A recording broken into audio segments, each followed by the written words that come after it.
the next chapter. Yeah, I was just about to come find you. Let's see what it says. Now sprout to life the story's seeds, stirred by wind-born melodies. Then on that breeze the music leaves, fading into distant memories.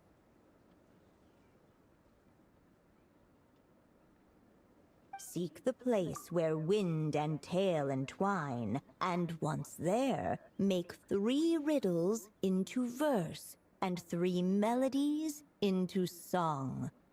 For in poetry and song will this story start to blossom.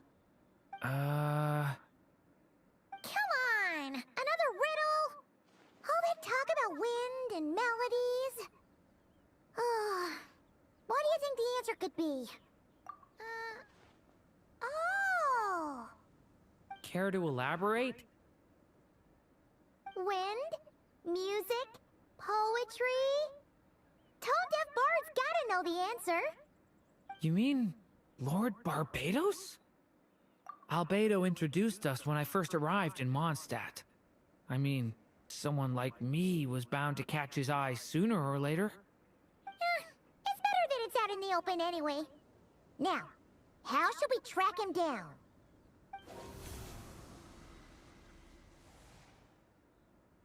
I'm pretty sure he's already caught wind of what's going on here.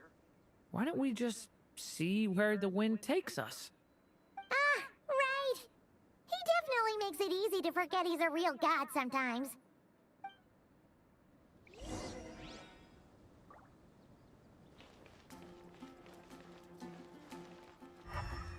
That's all for my darling.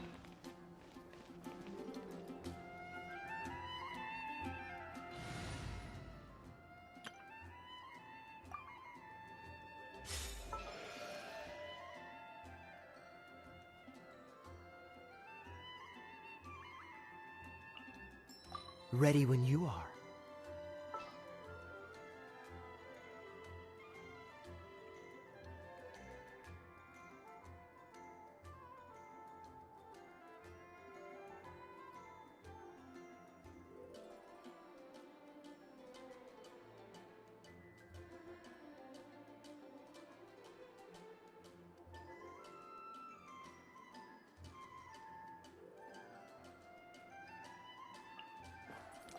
I'll take the lead today.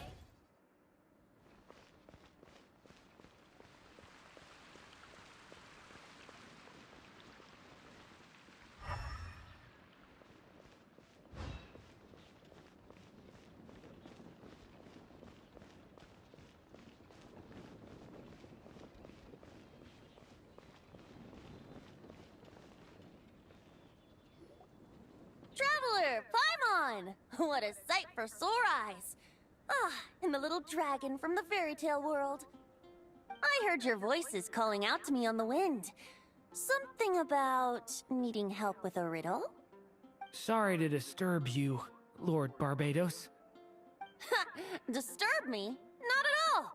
To tell you the truth, I'm just as curious about this riddle as you are. Let me take a look.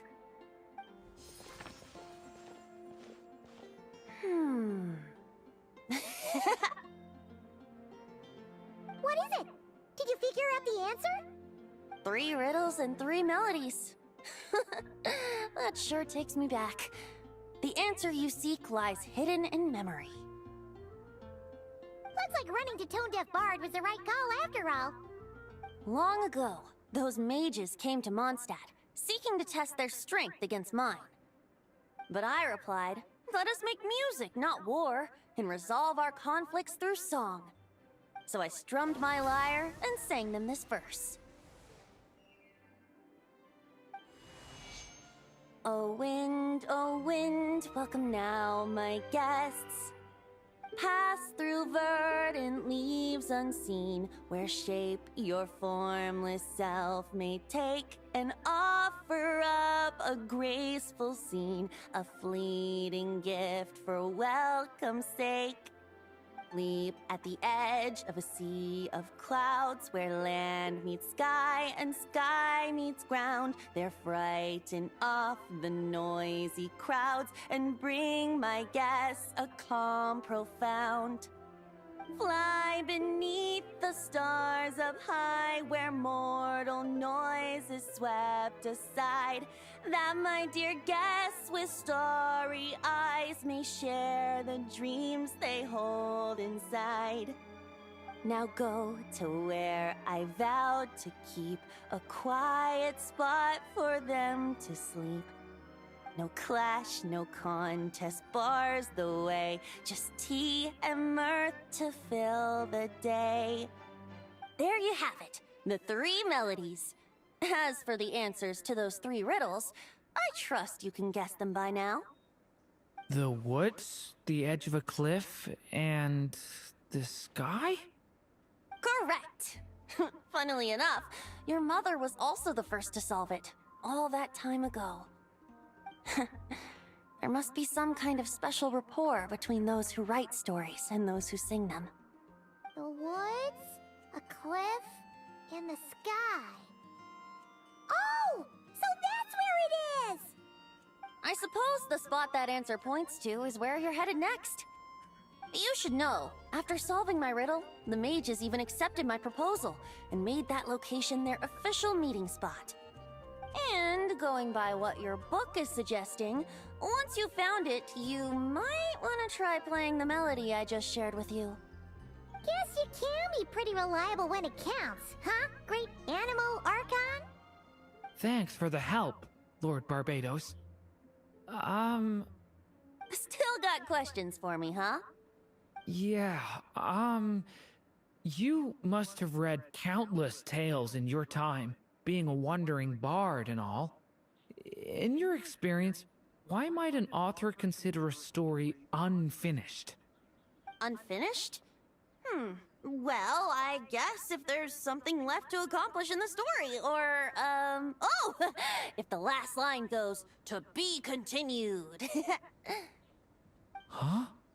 Wow, your helpfulness lasted for like 1 second. In all seriousness, I would think the answer to that question lies in your mother's story itself. It's not my place to pry any further. All right then, we should get going.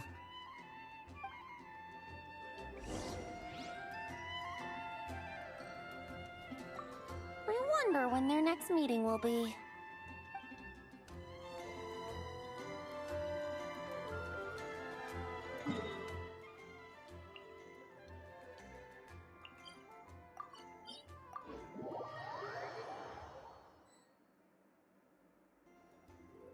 Okay, we're here! Now, we just need to play the 3 melodies, and we should be able to gather the memories for the next chapter, right? A musical performance? Out of all the things Miss Lisa has taught me, that's the one I'm worst at.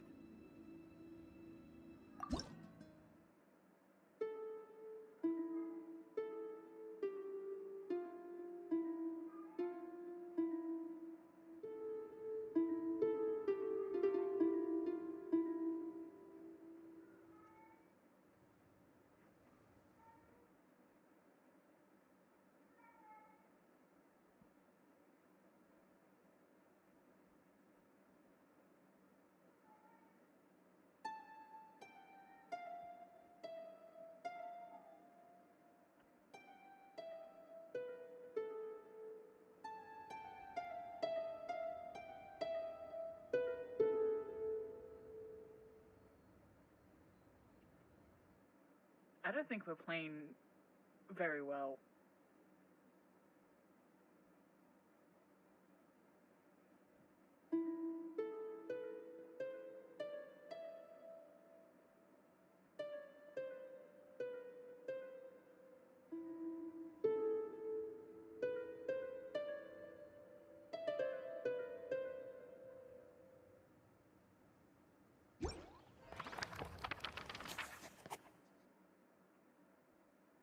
You know, I think I just don't like the harp. I think I just don't like... No, it's a lyre. Even a war that shook the world could not halt the witches' gatherings. Yet even so, with the passing of time, 3 of their teacups no longer came to be What's your set. job? The witches did not Sorry, I linger think it's about long what in room I'm sorrow, in. for the Story Witch had brought glad tidings of her own. Born was her dragon child, safe and sound. Her fellow witches offered up their blessings, eagerly debating how to celebrate the child's birth.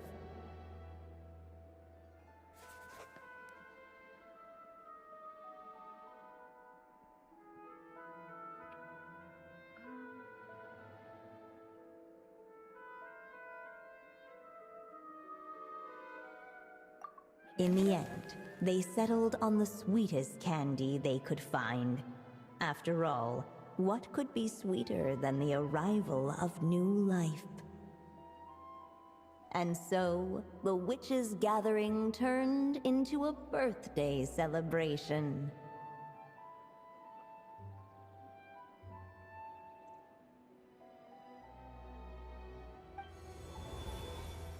So, we're back in the story world, huh?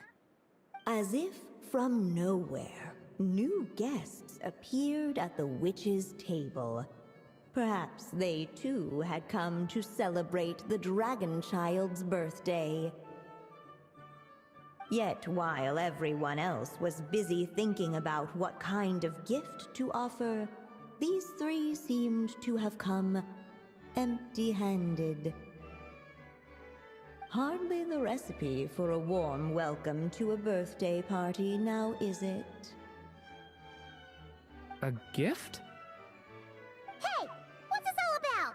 We only just found out this was a party. While the guests voiced their complaints and grievances, perhaps they should have been wondering what kind of gift to give instead. So, we need to bring a gift to advance the story? Oh, but where are we supposed to get something like that? Perhaps it would be a good idea to have a look around. Why didn't you just say so?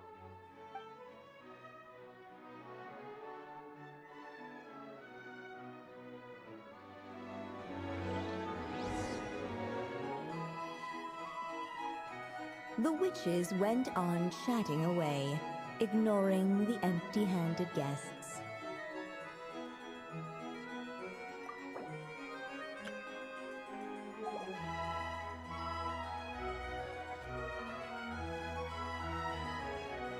The witches went on chatting away, ignoring the empty-handed guests.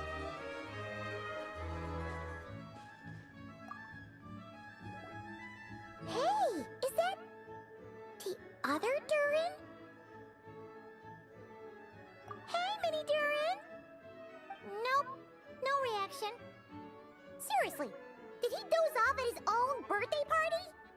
Brought to life by the witch's magic ink, the dragon child played with animated glee each time the tip of her pen danced across the page. Yet she could not spend all her time writing. For the upcoming witches' gathering, she had no choice but to set down her pen. But before doing so, she wrote one last line. So did the child drift off into blissful slumber. Huh, that's a bit convenient. Strange. I don't remember ever being at any of the mages' gatherings. When exactly was this birthday party supposed to have happened? No wonder you don't remember. From the looks of it, you were probably fast asleep at the time.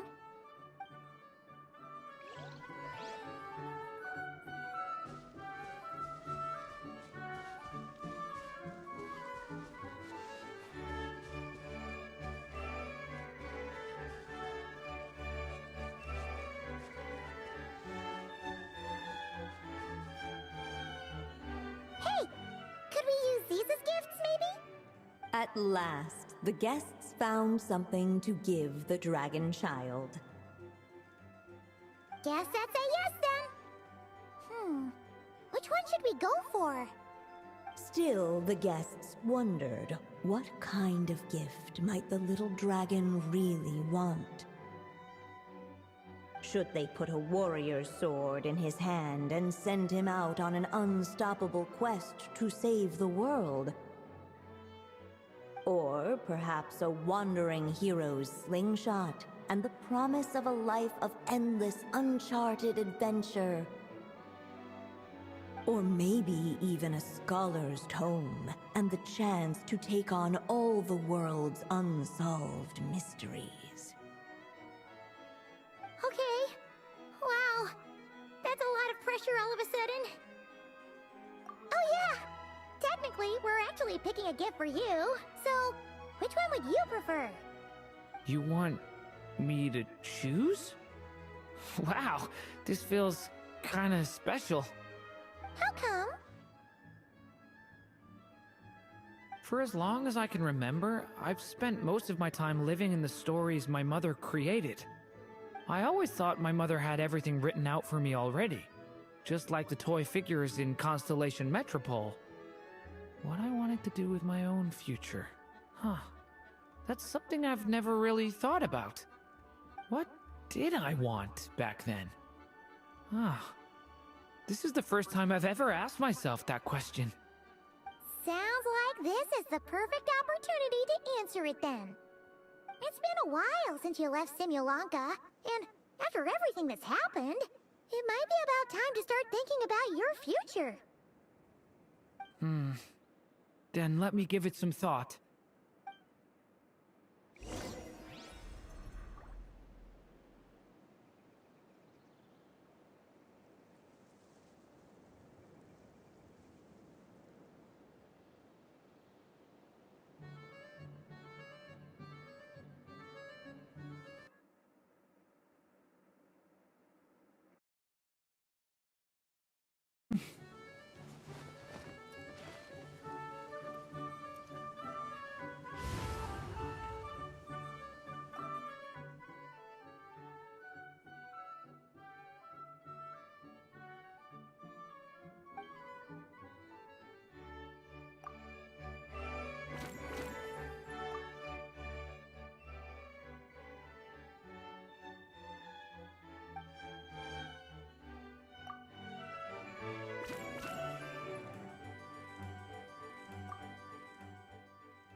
The guests hesitated, and not without good reason.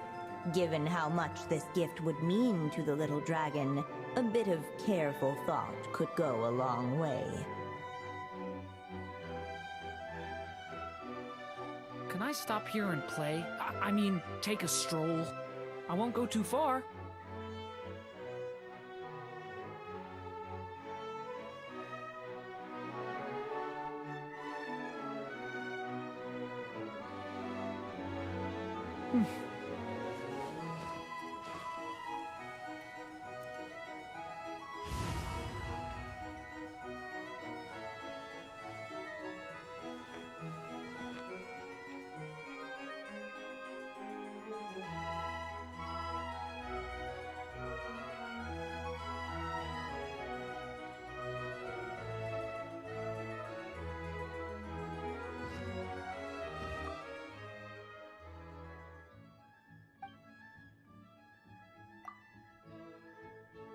In the end, the guests settled on the Wandering Hero's slingshot.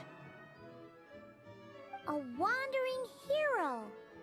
So, you're an explorer, just like us. I guess you inspired me. During our journey from Mondstadt to Nordcry, we passed through many places and encountered all sorts of different people. But despite the immense distances between them, there was always one topic that kept cropping up. Your accomplishments. Well, we are world-renowned adventurers, after all. Come to think of it, isn't a wandering hero basically the same thing as an adventurer? I've always thought of adventurers as people who chase after stories, and in doing so, they also leave behind many of their own. I'd like to become someone like that, too.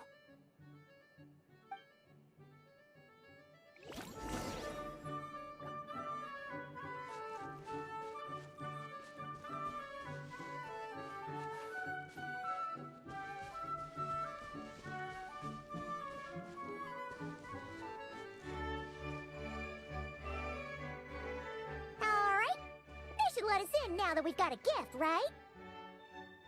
Hello there. Brought a gift this time? The newly arrived guest presented his gift, wishing the little dragon a future as a wandering hero, free and unburdened. Accepting the guest's blessing, the Story Witch invited him and his friends to take their place around the table. Finally, she could introduce them all to her dragon child, telling all in attendance about the moment of his hatching, and of course, the name he'd been given. It was then that the Seer Witch, diviner of the stars, withdrew her gaze from the heavens and turned a sorrowful glance upon the little dragon. You gave him the same name as that evil dragon? That's right. But the life I intend for him shall be very different. What folly to love so blindly. For as you must know, a name is the mirror of destiny itself. He who bears an evil dragon's name must also inherit the fate of its previous owner. His fate has been foretold. Then I'll rewrite it. The witches at the table fell silent, for they knew the Seer Witch's words had never once proven wrong.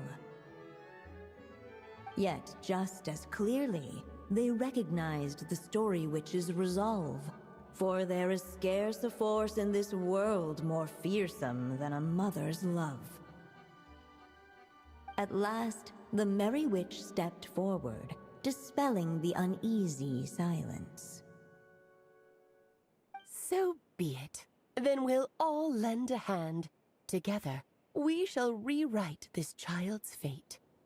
You mean to defy one of the fundamental rules of this world? I refuse to be shackled by such rules. Besides, this is a witches' gathering, is it not? What could be more fitting a subject for this occasion than to defy them? Oh? Sounds like an interesting experiment. I suppose, were we to succeed in this endeavor, we might bring a touch of wonder to this otherwise dreary sky of stars. The Merry Witch finally talked them all round, just like she had done many times before. Warm and strong as the sun she was, so much so, in fact, that those who her light shined down upon had no choice but to bask in it. And so the witches readied their gifts, 3 marvels of the cosmos. For this child, I shall decipher the ravings of the heavens and lay bare before him the trickery of fate. For this child, I shall leave a formula powerful enough to unravel the very origins of this world, that he may seek another solution for the conundrum of his life. For this child, I shall call upon wondrous magic to make possible his impossible wish. All the Story Witch had was the pen in her hand, yet with the love that flowed from it, she resolved to bring forth a marvel of her own.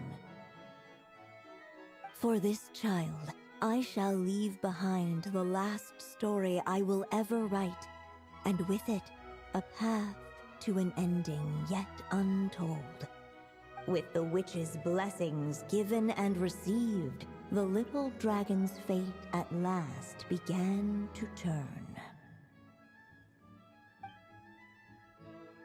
In the midst of the dragon child's birthday celebration, the Seer Witch proclaimed her prophecy.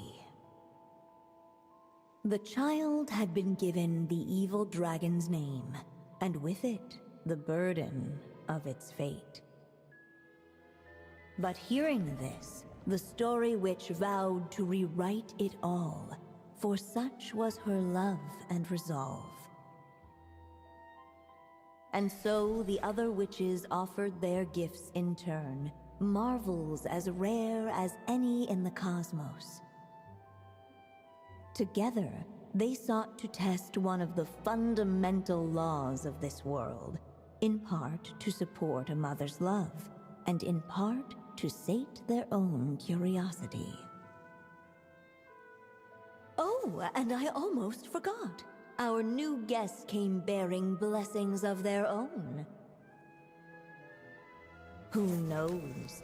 Perhaps this extra spark of life might be all the little dragon needs to change his fate.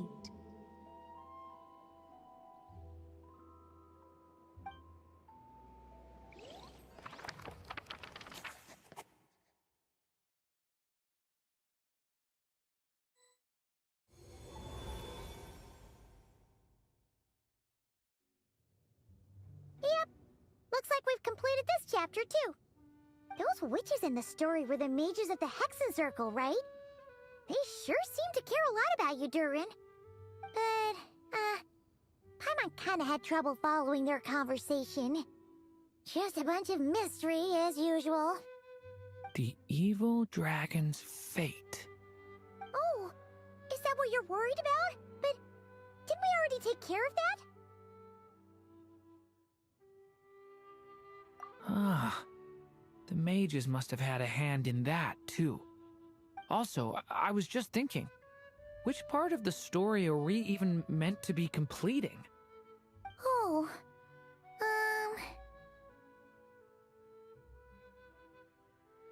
it feels less like we're filling in the gaps and more like we're adding something new altogether. But we use the ink, right? And the book hasn't given us any more clues, so that must mean our task is complete. At least for now. Yeah, I guess we're doing something right. Maybe I'm overthinking things. It's just, this is my mother's final wish, so I don't want to mess it up. Anyway, thanks for all your help. I'll let you know as soon as the book reveals a hint about the next chapter. Okay then. See you in the next chapter.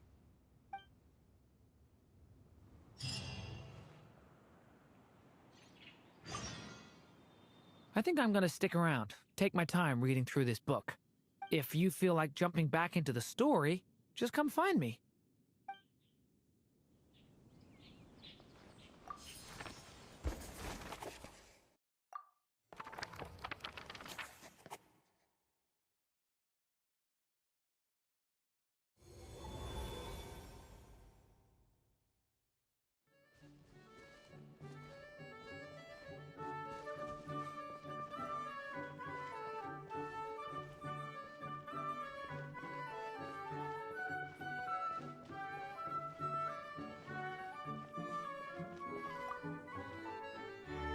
As of late, the Tricksy Witch has nearly the entirety of the Snowy Lands in her grasp. Now none but the Tsar can command her submission.